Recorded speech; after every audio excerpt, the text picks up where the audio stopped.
Thank you, David and Bart. Thank you, Australia, for bringing me here. This has been quite an amazing journey. I am fully recovered from jet lag, so any mistakes I make are my own, and I can't blame anything on the trip. So my topic is libraries and the post-PC era. As mentioned, we have a couple of hashtags, so please tweet away. The top is the generic for the conference, and the bottom is for this particular plenary. So, as a former instruction librarian, I was told I should always give outcomes at the beginning, and so you know what I'm going to be talking about. So here are the things about which I will speak. A princess, some numbers, a couple of devices, a few interfaces, and the future. Mostly in that order. When I say a post-PC era, this is actually from a quote by Steve Jobs from June of 2010, where he was being interviewed, was talking about the iPad and made an analogy to cars. So when we were an agrarian nation, speaking of the U.S., the cars were trucks. But as people moved towards urban centers, people started to get cars. And the analogy is that we've had PCs for 30 years, and we are moving past them. We now have needs that are filled by other devices. We now have information that we need to share using things that are not driven by keyboards and mice. So my presentation today is hopefully going to give you an idea of the landscape and give you an idea of the kinds of things I see coming in 3 to 5 years, something like that. I've stopped talking about any technology that goes farther than 5 years out because I might as well be making up, picking lottery numbers. It's almost impossible to do anything accurately. So in the spirit of Steve, I'm gonna tell you a little story. Okay? Once upon a time, there was a princess. And this happens to me and my daughter, which is not a huge surprise. This particular princess loved books. Loves them. Not a surprise, given that her parents are two academics. But she is enamored with computers, anything digital. I really dislike the term digital native. I don't think it is particularly descriptive in a way that's useful to us. But she is of a generation that has very, very different expectations. She loves media on all sorts of computers. And her media goes with her everywhere she goes. She doesn't understand not having something. Her media, her stories, her songs, her movies, she doesn't understand if you don't have it. So when she goes to a library, which she does often, and she is looking for a particular book and it's not there, that just literally does not register in her brain. She doesn't understand what that means. It's similar to the time that she interacted with a VHS tape, and it was broken technology for her. It was technology that was so subpar. It's like, what do you mean you can't just watch it? What do you mean I can't watch the princess, do this thing anytime I want? I have to rewind this? What is this? So her expectations are colored by her experiences that she has in the world, right?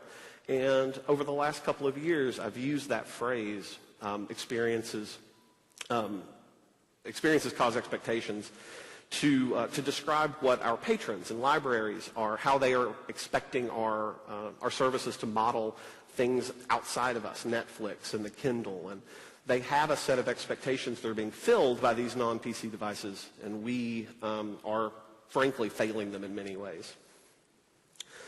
The first thing that I wanted to look at is some numbers. I love showing numbers about these technologies. So it shouldn't come as any surprise that smartphones are already more popular than desktops and laptops. I don't think that should be a surprise. It is a bit of a surprise that it's true across pretty much all of the first world nations and many, many, many, many more of the third world nations in the world. The expectations that people have about accessing their information are driven by the things that they use. And it is far, far more popular to be using a mobile device, a smartphone, or a feature phone at this point. So popular are these things that the once mighty Linux, Linux has never been mighty, but at least on the desktop world, right? It's mighty on servers, but it's not mighty in the desktops. Linux is actually less popular than just the iPad for accessing the web in the United States.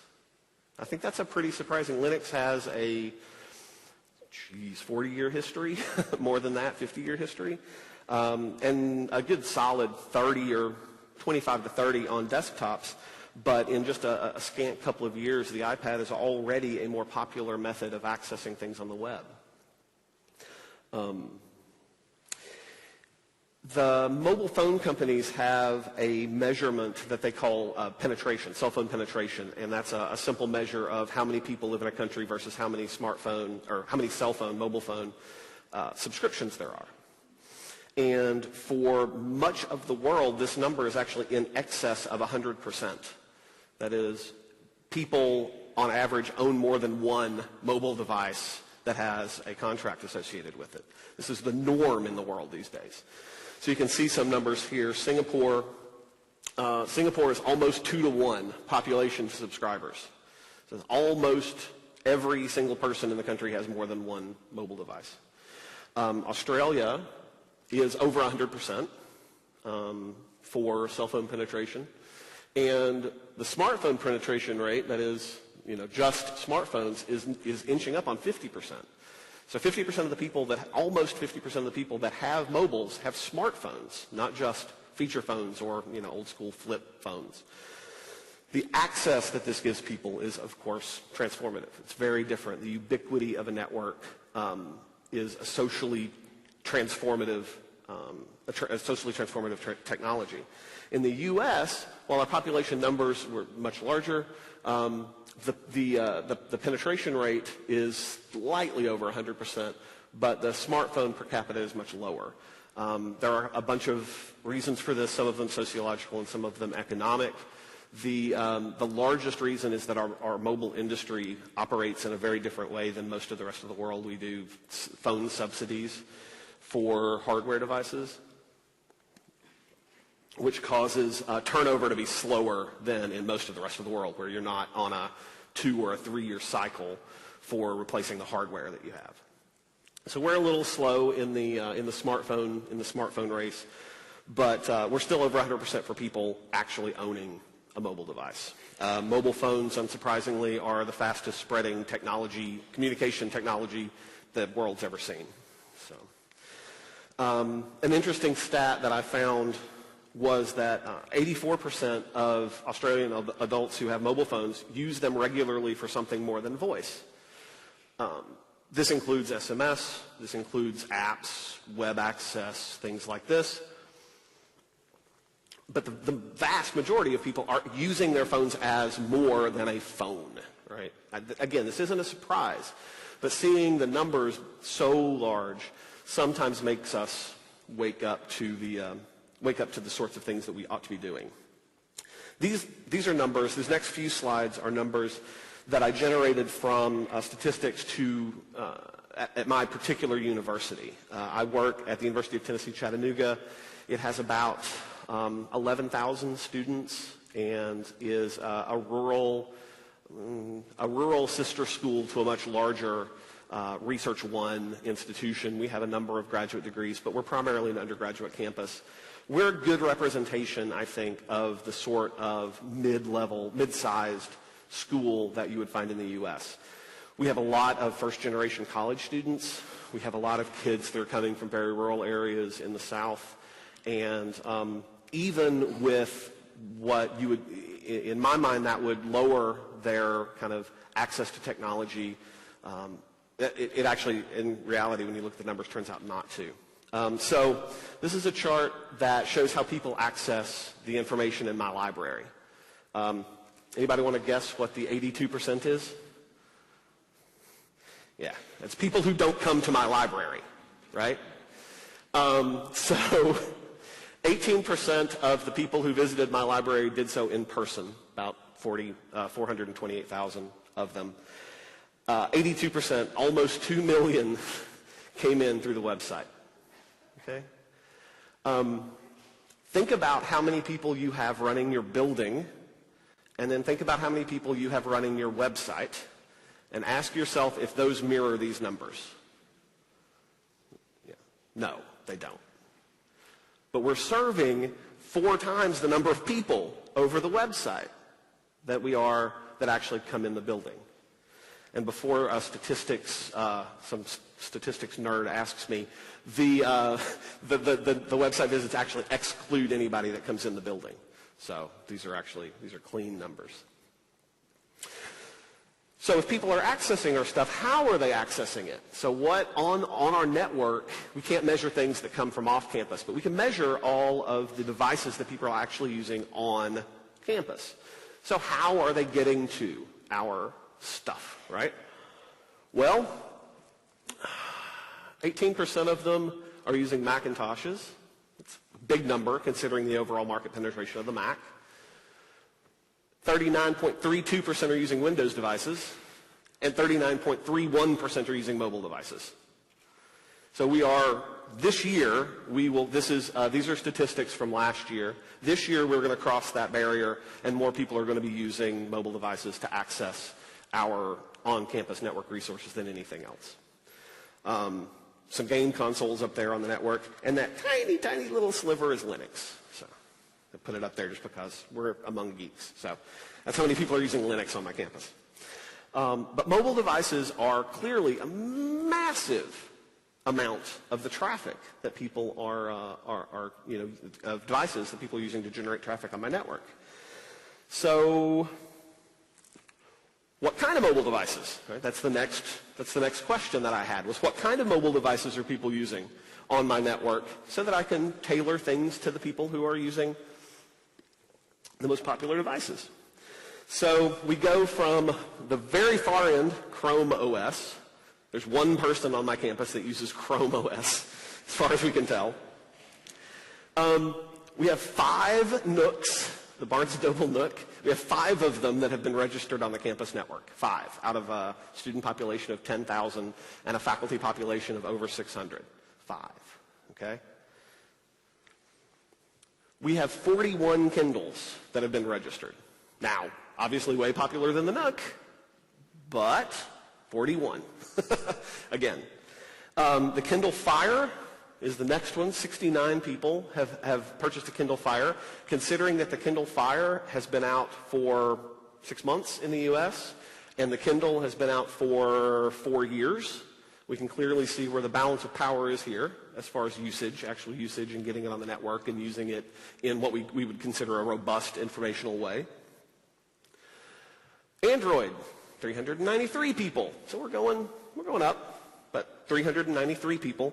And to be fair, our statistics actually break out generic Android and what identify themselves as Droid, the Motorola-specific droids. So together, we're just about 1,000 people that are using Android-based operating systems on my campus. iPods, 770. So this has to be an iPod Touch, because an iPod Touch is the only iPod model that has the ability to connect to a wireless network. So we can know that there are 770 iPod Touches. iPod Touches run the iOS operating system. So we're beginning to see iOS devices. The lowest selling iOS device, the iPod Touch, is still higher than everything else on the board. Anybody want to guess what this one is? What? iPad. Yes. So in 2 years, 3 years almost, iPad is now, again, tipping the scales in the direction of iOS devices on our network. Next big one? iPhone, right? 2,173 iPhones. So if you add the iOS devices together, they are well and over about 4 times the amount of everything else on the board. It's not even close.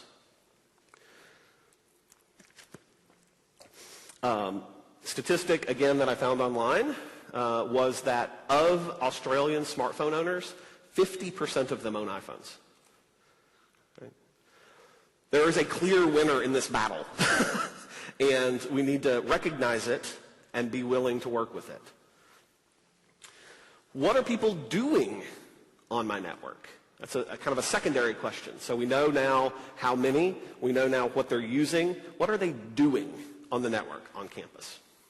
And I know you can't, this is probably hard to read for you in the back, and I apologize, but this was the only way I could get the data. 36.5%, the largest single slice of all of the bandwidth on my campus for the entire year of 2011 was Netflix. Netflix. Over a third of the total bandwidth for my entire campus was Netflix. The second most popular was Flash video. Okay?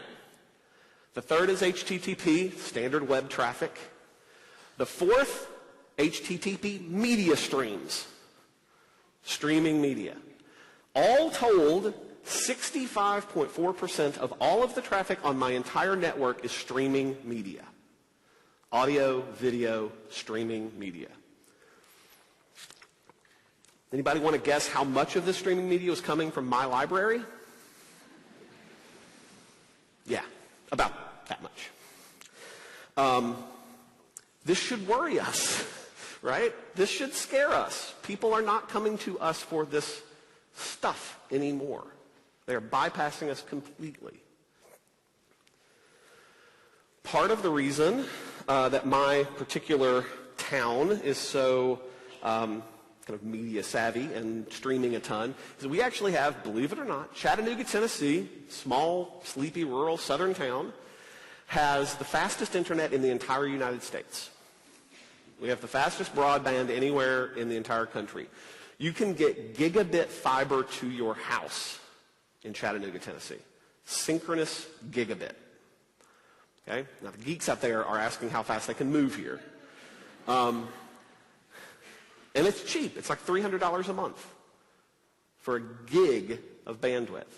I point this out because we're a pretty small rural town. It's a city. It's not a huge city.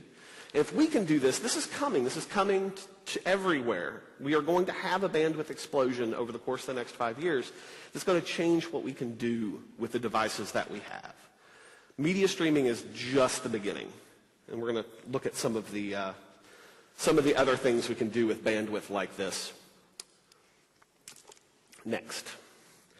So what does post-PC world look like? I'm not talking just about mobile, although I've talked a lot about mobile already. Post-PC I'm using as a phrase to encompass pretty much anything that gets connected to the internet that doesn't have a keyboard in front of it, right? So mobile devices, connected TVs, cars. Are any of your cars networked yet? They are in the U.S. The Internet of Things, things that talk to each other are coming. And the robustness of this ecosystem that's springing up is really kind of the post-PC ecosystem that I'm talking about. We got surprised, I think, by the mobile boom. It was a decade and it exploded, and honestly, we kind of didn't react well in the U.S. We are still catching up. And I hope that we don't react that slowly to this stuff.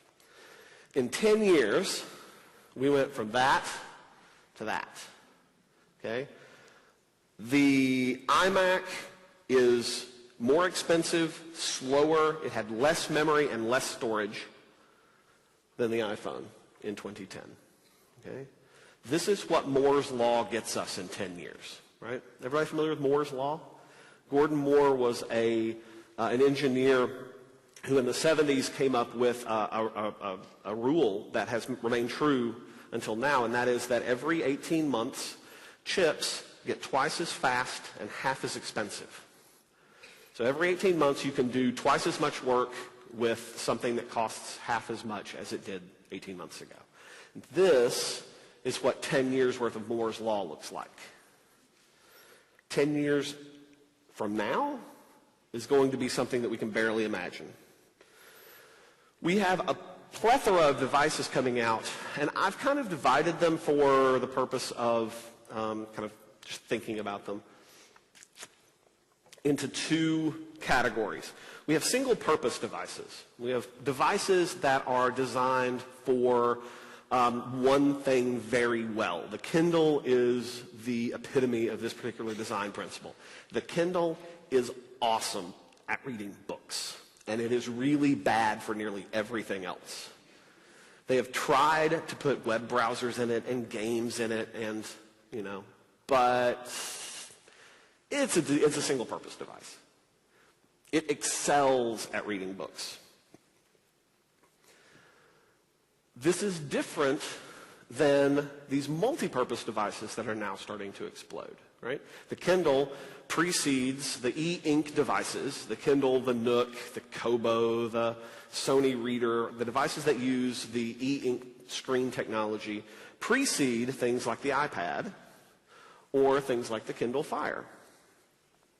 These multi-purpose devices are attempting to be more or less these magic windows, right? These magical pieces of glass that become anything you want it to become. Very, very, very different kind of way of delivering information to it. A single-purpose device is very easy to deliver information to. You have text and you give it to the device, and the device shows you text. A multi-purpose device, something like the Kindle Fire, something like, this is the Asus, the new Asus Transformer tablet, where you have a tablet, but you also have a little docking station where it can be more like a PC or more like a tablet. We have these kind of hybrid devices coming. These are much harder for us to understand how to deliver our content to them because they're infinitely flexible. The iPad is more or less the undisputed king of this particular space at this point. Apple has sold over 55 million iPads at this point. We've only had 2 models, and it's been out for less than 3 years, and they've effectively dominated the space. The total number of all other tablets combined doesn't even hit a 20th of this. It's not even close. And to give you some idea, you can spout numbers. I can give you tons of numbers, but I wanted to put the popularity of the iPhone in perspective for you. So here's some perspective. In 2008, Apple sold more iPhones than they did in 2007. That's not a big surprise. 2009, they sold more than 2008 and 2007 combined. In 2010, they sold more than all previous years combined. And in 2011, they again sold more than all previous years combined. Okay? They can't keep this up forever, but they're going to keep it up for a while. The total number, as of their quarterly financial statement in January, the total number of iOS devices that Apple has sold is 315 million. That's iPod Touches, iPads, and iPhones. 315 million things running this operating system, running iOS. Again, this is the platform that we need to pay attention to, because this is the platform, frankly, that people are buying.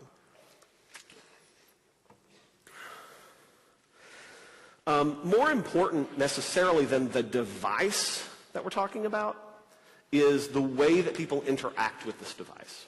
The user interface for these devices is intrinsically different than the user interface that we have traditionally used.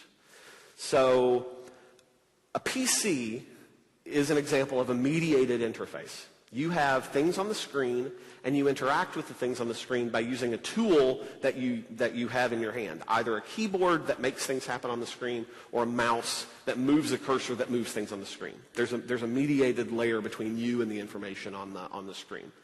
With a touch screen, there's no mediation. You are actually physically interacting with the thing in question. And this is a different model. How many people in here have an iPad? Just raise your hand. Okay. Is the iPad the easiest computer you have ever used? Yes, it is. The interface is the reason for that, right?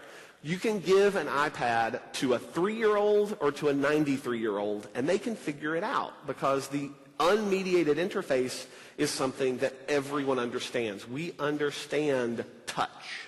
We understand how to use touch to interact with objects. This is something that we learn. Mice, keyboards, they're tools. We have to learn how to use a tool. This is not a tool. This is something that we understand.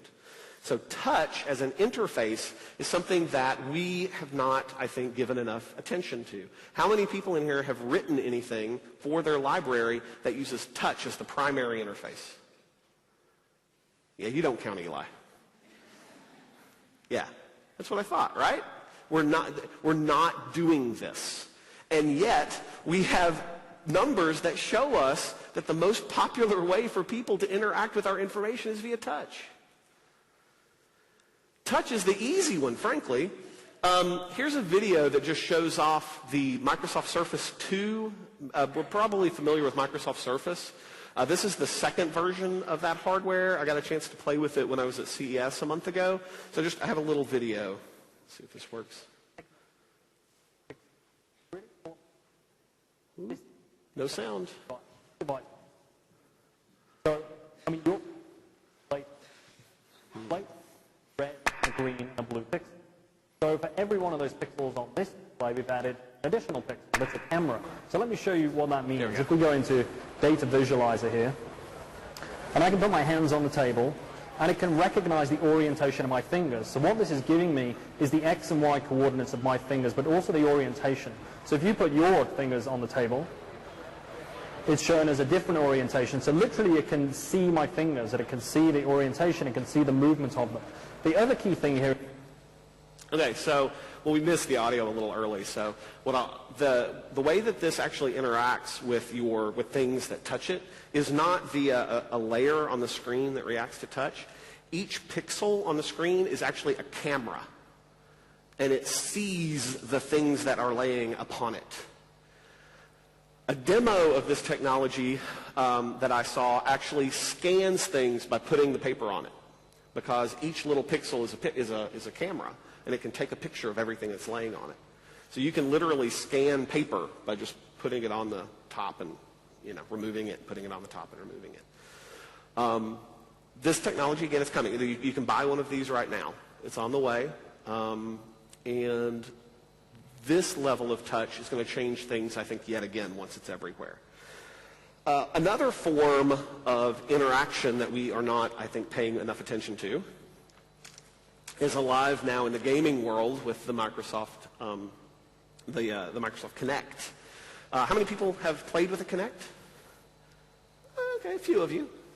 This is a gesture-based interaction tool. It has cameras on it that basically recognize your entire body and the depth of where you are. So if you are closer to it or farther away, it understands that. It can recognize individual fingers on your hand. So you can literally control things Minority Report style by swiping in the air and, crunching it together. And people are building this into laptops at this point. They're building it into tablets next.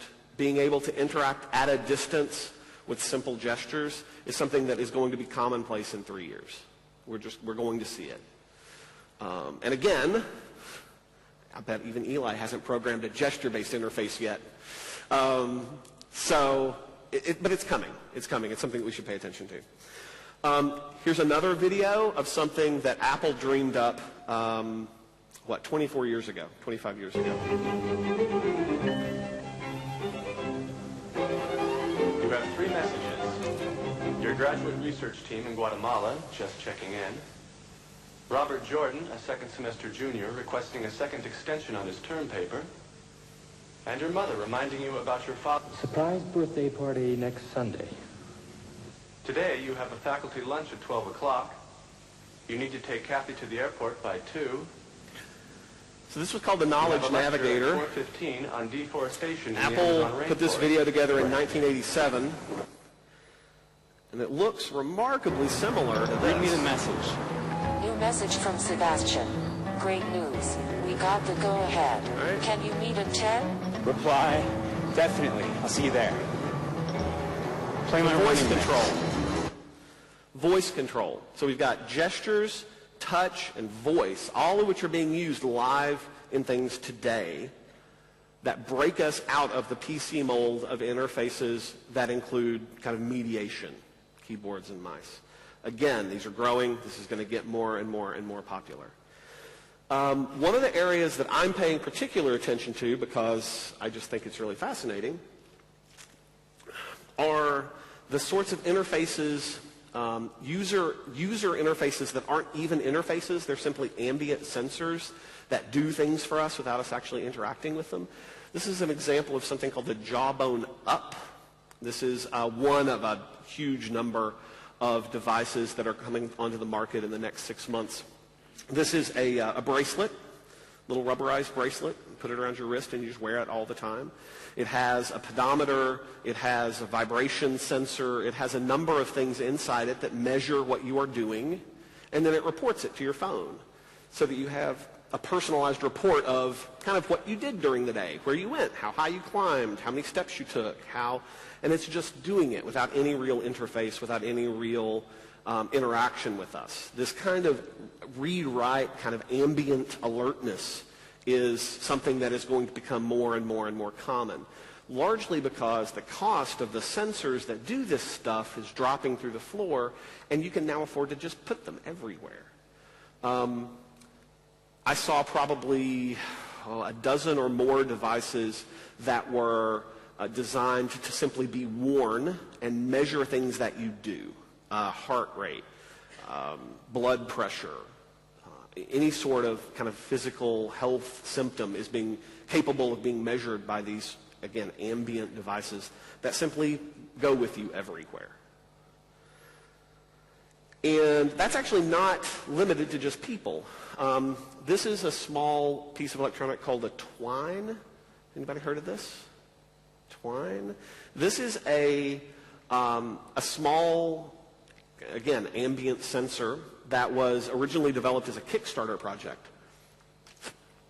Inside it, it has vibration sensors, it has a moisture sensor, it has impact sensor, it has a few things that it will measure for you, and it connects wirelessly to a service online.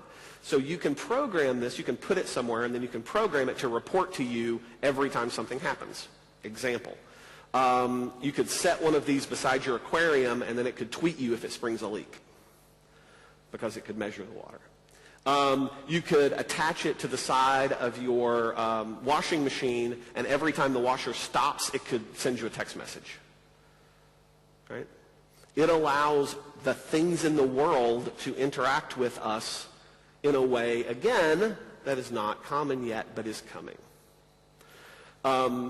This particular device has a number of sensors that you can add on to it. You can do contact sensors for opening and closing doors. You can have it tweet you every time someone opens your cabinet to get food. You can have it, it's a generic device. The uses are almost limitless. Now imagine what would happen if we had these things on all of our library shelves and it recorded every time somebody moved a book, right? Like, what kind of data overload would we be swimming in if we could identify every time someone opened a door in our building, much less kind of went in and actually, searched a book? God help us all. The possibilities for these ambient sensor devices that communicate to the universe via the web, the Internet of Things, as you will, is something that, again, it's coming. Probably 3 to 5 years from being robust, but you can buy one of these right now and hook it up to something and have it record actions for you wirelessly. So, a famous American once said, predictions are hard, especially when they're about the future. So, forgive me if I fail in some of my predictions, but I'm going to give it a shot, and we're going to look at a few things that I think, again, are coming down the road. There's a problem with this, though, and it was best kind of explained, I think, by one of the great futurists of our time in something called the Futurist's Dilemma. This was Arthur C. Clarke, and we're going to watch another little video of him where he explains. Trying to predict the future is a discouraging and hazardous occupation, because the prophet invariably falls between two stools. If his predictions sound at all reasonable, you can be quite sure that in 20 or at most 50 years, the progress of science and technology has made him seem ridiculously conservative. On the other hand, if by some miracle a prophet could describe the future exactly as it was going to take place, his predictions would sound so absurd, so far-fetched, that everybody would laugh him to scorn. This has proved to be true in the past, and it will undoubtedly be true, even more so, of the century to come. So if what I'm about to say sounds ridiculous, I'm more likely to be right than wrong. And if it sounds predictable, I'm probably wrong. So let's see how I do. Let's see how ridiculous I can sound. This, yet another video of a researcher in Japan who is working on what he calls flip scanning. I've used this in a handful of presentations before. If you haven't seen it, wow.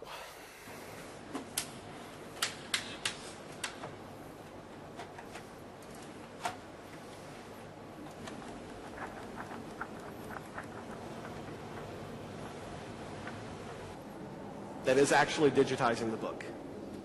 This system, we call this system as a book flipping scanning. We would like to scan the book just by this flipping motion. So this system captures the shape and the image on the page at frame rate of 500 frames per second. So in this prototype, in the case of 200 pages, then we can get the whole information within the 1 minute.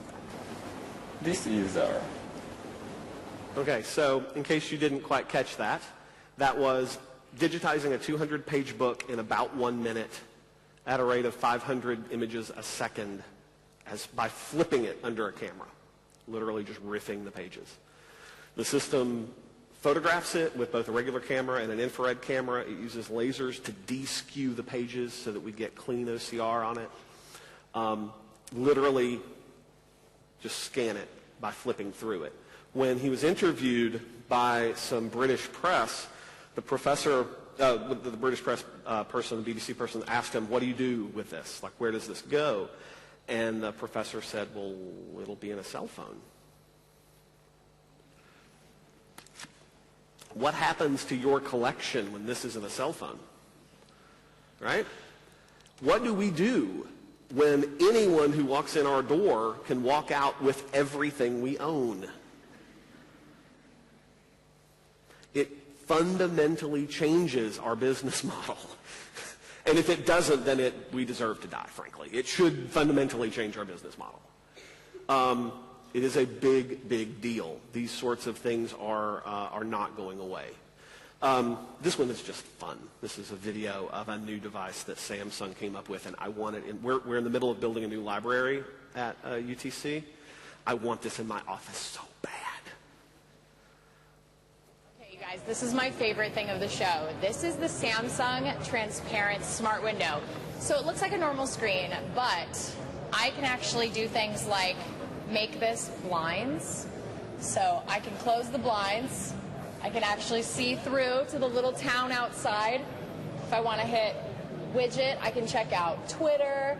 I can check the forecast for Vegas. This is so freaking cool. This is future technology right here. It's a one-sided pane, which means people can't walk by your kitchen window and see what you're looking at, so you don't have to worry about that. I know that it's going into the coming months. Mass production in the coming months, so we're going to start seeing stuff like this ASAP, and I'm pretty excited about it because, well, quite frankly, I feel like I'm in Minority Report, and that's really awesome. So transparent displays that you can interact with, again, via touch, completely light transmissive unless you don't want them to be. This is a Samsung product, and they were telling everyone that they were mass producing these within a few months, Q2 or Q3 of 2012. No cost given, unsurprisingly, but future tech. This is coming. Another video, yet one more, and this is one of my all-time favorite technologies. This is the MakerBot replicator, which is a brand new version of something that MakerBot Industries has been doing for quite a while, 3D printing. Right? Three-dimensional printing. So this is a device that will take as input a plastic wire, very thin plastic, and then it uses a print head that is very similar to a hot glue gun and does, via heated deposition of the plastic, printing in 3 full dimensions. So you can print physical objects rather than just pieces of paper. There are repositories of objects online already. The big one is one that MakerBot actually runs called Thingiverse. So if you need a doorstop, if you need a knob for your oven, if you need a 3-dimensional rabbit, all you do is go to the site, hit print, and out it pops. Okay? These devices, again, are becoming cheaper and cheaper and cheaper. Moore's Law in action. You can actually buy a fully functional 3-dimensional printer, this very model, in the U.S. for $1,750. So for under $2,000, you can have something on your desk that will print physical objects for you. Now, if that doesn't awaken some Star Trek fantasies, I don't know what will. This is the beginnings of a replicator. This is amazing. I'm working with MakerBot and the ALA to try to get some of these in libraries. I think this is a really awesome opportunity for libraries to get into this technology space, provide services like this for the community while they are still more expensive than the average person can afford, but we can subsidize it as we have done with so many technologies before and assure that the public can have access to it. I think it's an amazing opportunity and some really, really, really cool technology. So let's get a little more sci-fi. A little more sci-fi. This gentleman is a science fiction author named Vernor Vinge. If you have not read or heard of Mr. Vernor Vinge, immediately run out after this and buy his book Rainbow's End and read it cover to cover, because he has perhaps some of the most intriguing things to say about libraries and information of any writer ever.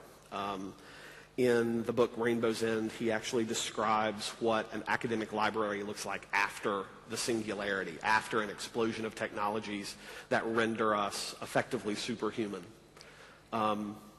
including a ton of stuff that I won't bother to tell you about, but is awesome. So go read Rainbow's End. One of the things that he described in Rainbow's End over a decade ago was what it would be like if we had heads-up displays in our eyes, right?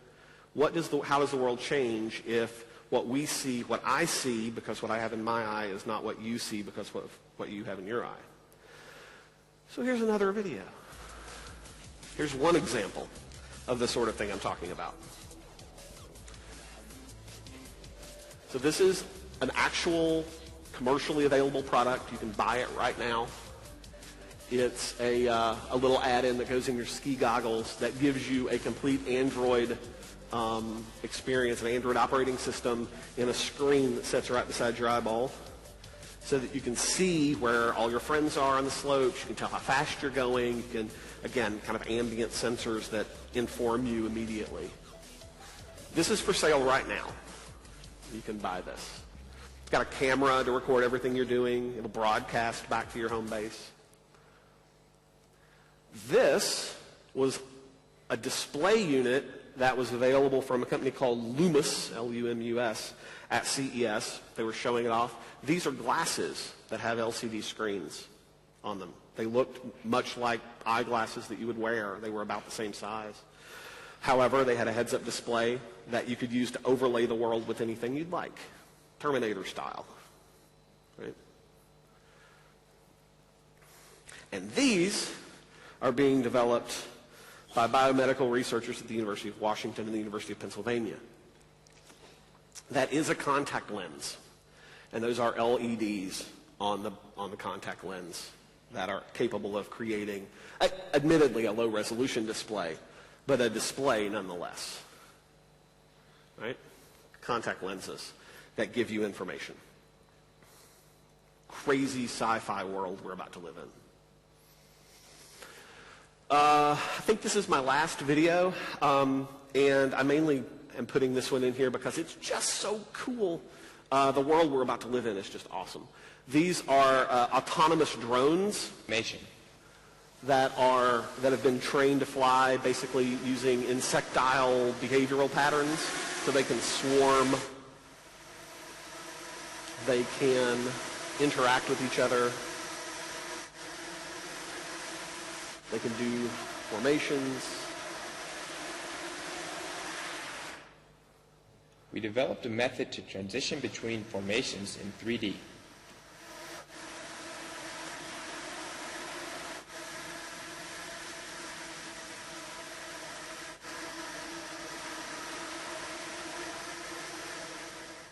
The team can also navigate in environments with obstacles.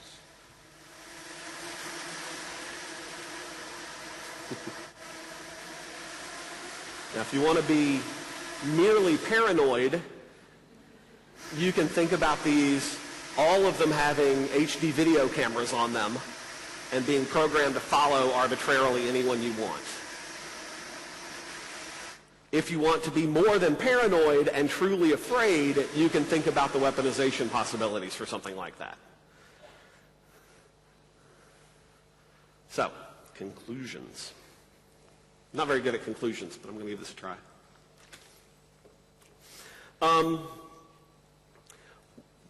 The most common complaint I get when I do a presentation like this is basically, well, that's well and good for everybody who has money, and that's well and good for people who can afford the technology, and that's well and good for not my small rural library with no budget, right?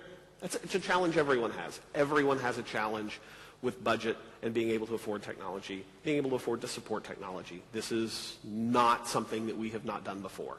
We all have that problem. Everything that I just showed you is at the beginning expensive, but we need to think in long terms. Again, Moore's law makes everything very, very cheap.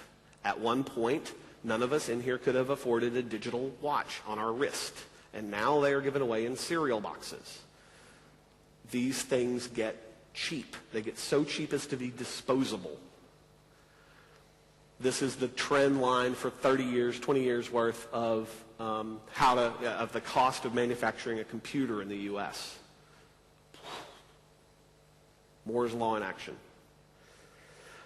In October of 2009, a journalist approached Jeff Bezos, the CEO of Amazon, with a graph that he had put together that showed the price drops over time of the Kindle. And the journalist noted that by the end of 2011, it ought to be free. And Bezos' comment was, oh, you noticed that. These devices just get cheaper and easier to manufacture.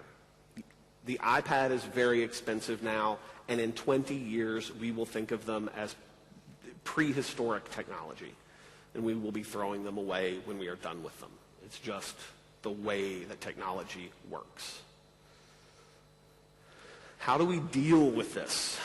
What are the strategies that we can put in place as librarians for the next, say, 3 years or so to try to prepare ourselves for the changes that I think are coming? One of the biggest ones is that I think we need to pay a lot more attention to the things that are not happening in libraries, frankly. We need to get outside of ourselves. The problems that we are attempting to solve with our buildings and with our people and with our management of objects and with our management of information are not unique. Libraries love to believe that we are a special, unique snowflake in the world and that our solutions are the only solutions that matter, and this is just not true, and we really need to get past this. There are people who are managing bigger data sets than us. There are people that are managing more complicated buildings than us. There are people that are managing to do more with the objects than us. We need to look outside of what we have. We need to look past our own vendors, and we need to look at solutions that are outside of libraries because people are doing it better than we are. We need to think about mobile first instead of mobile fourth or fifth or seventh or not at all in some of our cases. the world is moving to these devices at a rate that is staggering, and we need to be able to respond to that movement much more quickly than we have. If I had a single suggestion for the people who are responsible for the technology in their, for the delivery of technology in their buildings, it would probably be to buy this book, which is a treatise on progressive enhancement, which is not a new idea. It's been around for almost a decade now in web design circles. But the idea that most web designers operated for years under the idea of graceful degradation. For those of you that do web design, you understand that term. You design for the thing you want it to look like, and then if the person doesn't have that thing, they don't have the browser type, they don't have the plugin, it degrades into something lesser, a lesser experience on the web. Progressive enhancement is the opposite. It says that you design for the most simple use case, and then if it happens to, that they have, the person interacting with your information happens to have a more complicated device, then you bump it up a level, but you concentrate on the core, the underlying, the simple. Progressive enhancement is a thing that I think more library web stuff needs to focus on. I think this will help us in the future. And then I think we need to give some heavy thought to the sort of data flood that is likely to come from the use of these ambient sensors and the ability to measure new things in our buildings. For far, far, far too long, we have relied on gate count and circulation statistics to justify our worth, right? When we go before the people that give us money, we give them our gate count and we give them our circulation statistics and we say, see, we're doing stuff. We need better metrics than that.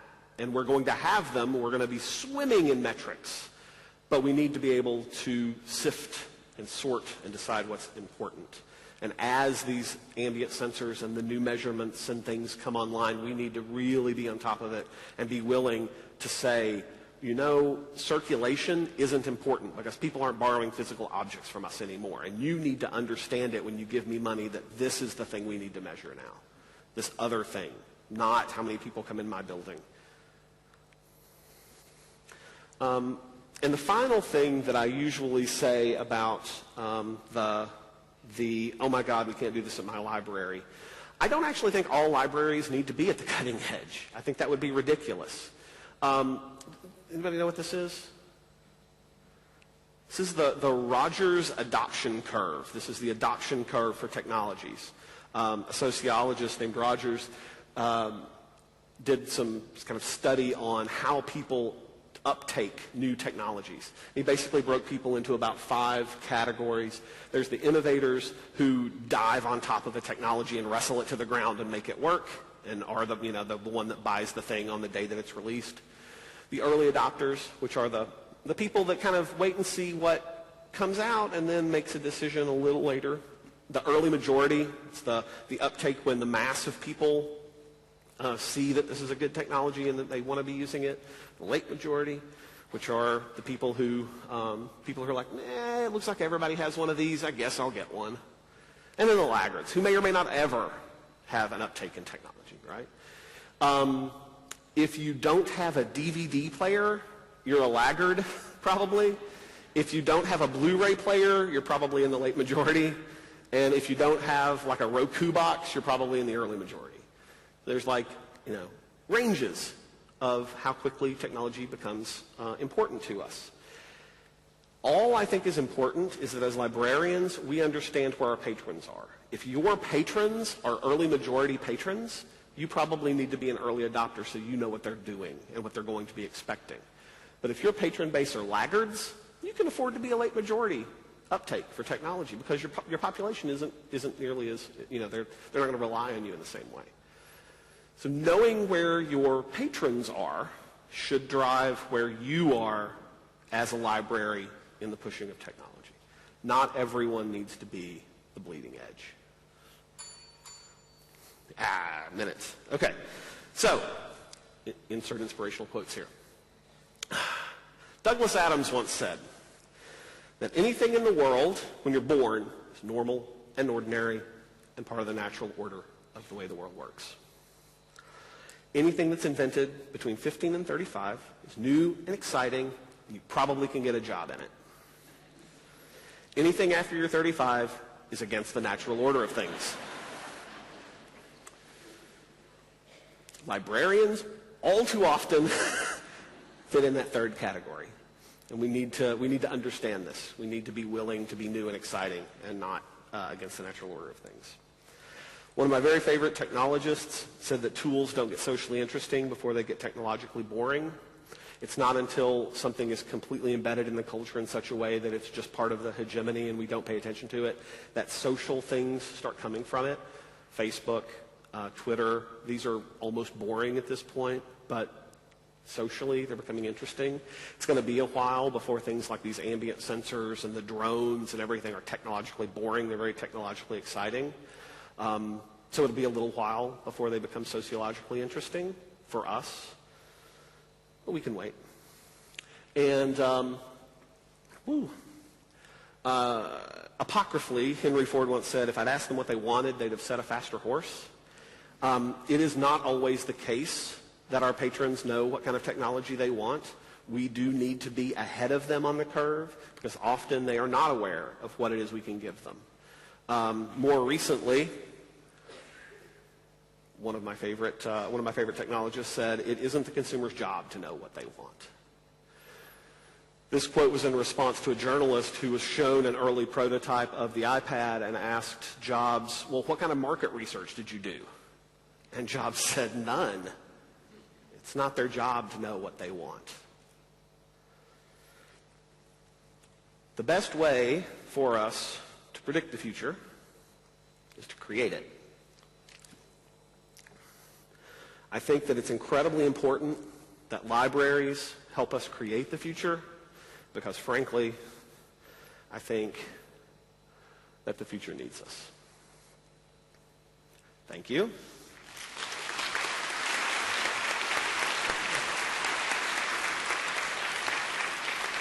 This is me. If you have any interest in contacting me, everything is there. The URL at the bottom, the Pinboard URL, is where all of my kind of citations would be. If you're interested in any of the stats or the images or anything, you can go there and sort through my links and find things. And thank you so much. If you have a few minutes for questions. Mm-hmm. We've started a bit later, so we'll still have the same time for questions. Can we just have the house lights up just a little bit so we can see who we're talking to?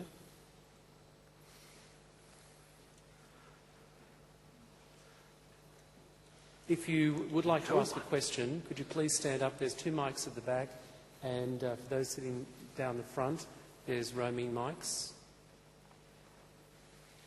No one? Nobody? All right. Yes. Yeah. Actually, could you, sorry, so we can all hear you, could you please speak to the mic? Thank you. Well, we got a runner coming.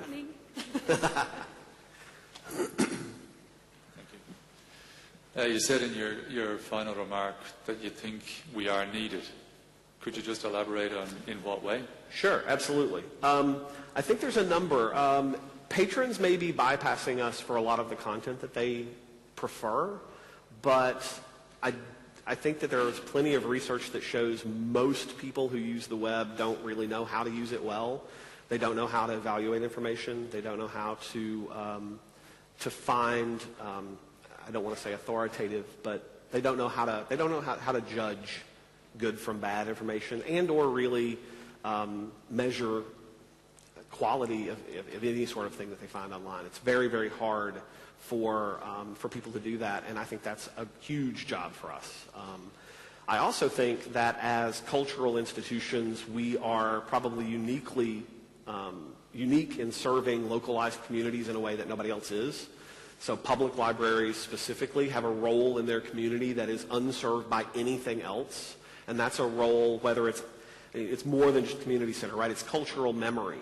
It's the collection and control of the objects about which a community cares. That is the sort of thing that is just literally unimaginable by any other means. So I think that's a huge place for us. So I hope that's a couple. Behind you. There's actually a mic just near you. Yeah.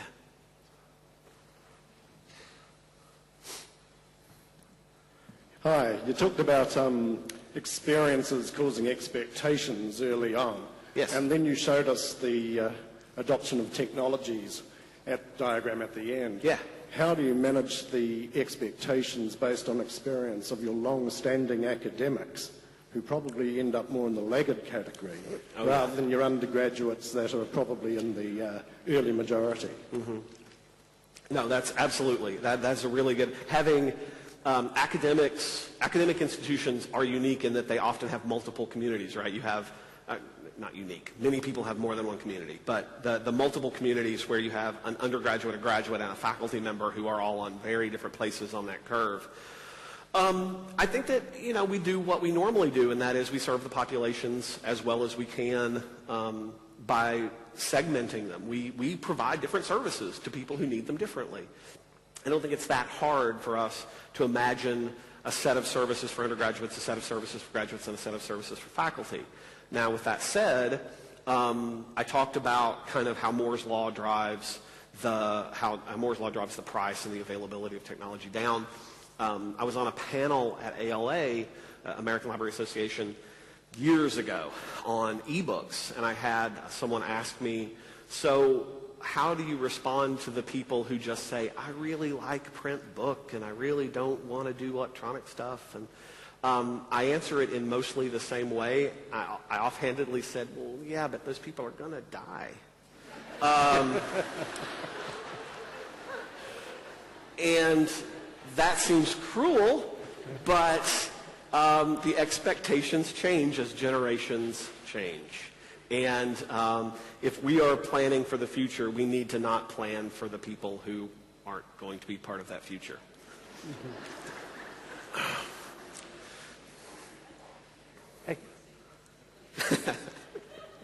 Actually, I have a related question to that.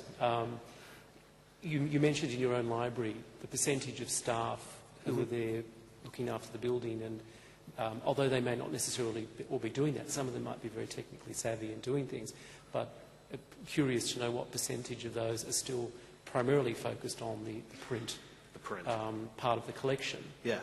How, the challenge is, of course, reskilling and repositioning, and whether they have the skill set. Do they want to have the skill set? Yeah. Do they embrace the change that's required in a post-PC world, or are they digging their heels in and not embracing? I think one of the challenges we all face when we're trying to bring our staff with us is how do we encourage and coerce. I'm not suggesting I'd be even prepared to go out and kill my staff to make it happen. So we're looking for alternative methods. I would not suggest that. I will say, we were speaking last night about, I feel very lucky to be in the library that I'm in because we have a very change-oriented management team, and we have often drugged people kicking and screaming into roles that we knew they needed to be into. But I think it's important that the management structure in the library understand that there are times when you just have to make people change. And if they don't want to change, you really, really need to find a solution for them to maybe not be there. It sounds cruel, but moving into a completely new paradigm is very, very hard. And I think most librarians want to learn. I think most staff want to learn. I think most people want to move into the future. But we can't let the contrarians keep us from it. Yes, if you've got your hand up, could you... Oh, okay, here and then there. I have a question about the statistics for your virtual connection to your university library. Sure. Are they mostly on-campus students, or are they distance education virtual students? That's a great question. Our makeup, again, we have about between 10 and 11,000 FTE as far as students go. The vast majority of them are local. Most of them are not remote.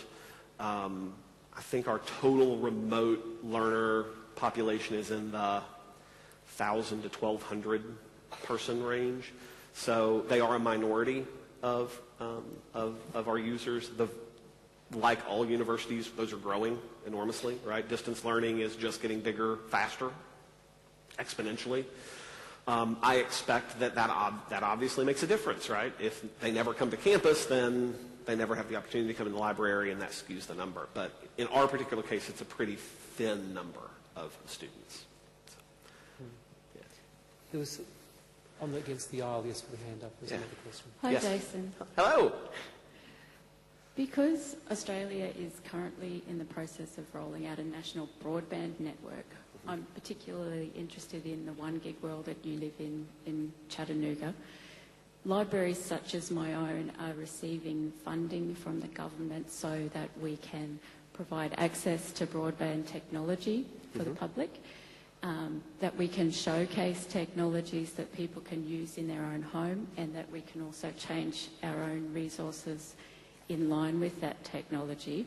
Yeah. So I wondered if you would comment or forecast on the impact that broadband might have on our communities other than just faster media streaming. Yeah. I mean, faster media streaming is the thing that will probably show up as an emergent piece, right? That just happens because people like media. What ends up happening, I think, largely in what I have seen is that broadband enables communication technologies that tend to change the way people interact slightly. I mean, to say that Skype is a kind of socially changing technology is a bit odd, but it's true. I don't remember what the percentage is, but a significant percentage of the bandwidth on our campus is Skype, simply Skype. People talking to each other via video. That turns out to be an incredibly powerful thing, especially when distance education comes into play. And it enables, these broadband networks enable people to have educational opportunities that they would simply not have otherwise. The ability to go to a library and take a class from a university across the world is, again, transformative. So the communications aspects, the learning aspects of broadband are something that I think if you're moving into that space is something that you should pay a lot of attention to. Skype is a trivial example of that. But other educational opportunities, I mean, we say streaming media, but there's a big difference between watching cat videos on YouTube and interacting with Khan Academy classes, right? I mean, they're both streaming media, but I think we can all objectively say that we would prefer students and patrons to be doing one over the other. So I think that stuff, the learning opportunities that broadband brings, the communications opportunities that broadband brings, those are probably the things that will be transformative in a community. So there was a time for two questions. There was in the pink, just in the front section at the second. Did you still want a question? Yes. Oh, it's just 1 second. If you get the mic there, please. Mic. And then Catherine down the front. And just while they're getting the mics, just one quick housekeeping thing. As you've all noticed, it's a very big venue, and the time taken to go between rooms is longer than perhaps it has been in the past. So we're a little bit behind. We'll make up time in morning tea. But if you could just be conscious that you've got to walk that bit further and try and get to the rooms in heaps of time so we can keep on schedule. Thank you. I just have a quick question. Sure. It's more of a general comment. Some of the technologies are making me feel a bit concerned about social control issues and privacy. Do you have any comments about that? Other than you should get over that because it's almost going to go away. I am reasonably well known in the American Library Association for my transparency and my belief that privacy is something that we need to perhaps frame differently. I still believe strongly in the privacy of patron records, but I think that we need to be able to give patrons the ability to make decisions about their own information. So I think we need to revisit how we understand privacy, both from a library point of view and from just frankly, a cultural point of view. When everyone has the opportunity to have everything about them known which is more or less now, frankly. Privacy has a different meaning, and I don't know that we have culturally a good way of expressing the changes that we've seen over the last 10 years. Drones and cameras everywhere, and facial recognition technology, and biometrics, and I mean, there are things that are going to have to be controlled legally. One of the most frightening things I can imagine is the biometric information that we are all going to soon be collecting, whether honestly we like it or not, ends up being a driver for things like health insurance or health care, or like there are very good, solid reasons for the government to step in and to regulate some of the flow of information, especially in instances like that. But as far as personal privacy, I think we're going to have a hard time with that in the next 10 years. Okay. One more, Catherine, if we're a bit behind. So look, it's a half-formed thought, so I might sound really stupid here. But when you were talking about broadband and how really important, you know, the kid who can't get to Khan Academy from home actually accessing the internet from their public library, I agree. But when we start saying, look, that's a big part of our remit, why do we need trained librarians for that service? Trained librarians for educational services? No, for actually, if a big part of what we do is providing free broadband for the masses, then where does our careful training come in? But as I said, it's a half-formed thought.